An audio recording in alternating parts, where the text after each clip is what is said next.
আগের দিন তোমাদের সাথে মা বাড়ি যাওয়ার get ready with me share করেছিলাম।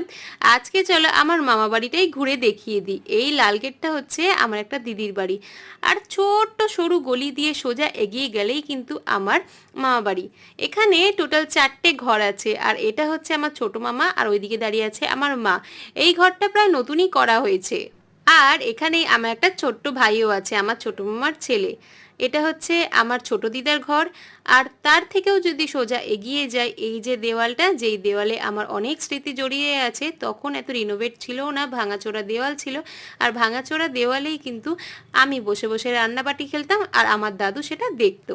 হ্যাঁ বন্ধুরা, আমার মামা ঘরগুলো অনেক ছোট ছোট ঘর, আর অনেক কম জায়গা। আর এই ছোট ঘরের মধ্যেই কিন্তু আমার অনেক বড় বড় স্মৃতি জড়িয়ে আছে। আজকে ভোটের প্রচার করতে দেখো মিঠুন চক্রবর্তী এসেছিল। আর তারপরে পকোড়া খেয়ে বাড়ি ফিরছিলাম। আরও ব্লগের জন্য চ্যানেলটা সাবস্ক্রাইব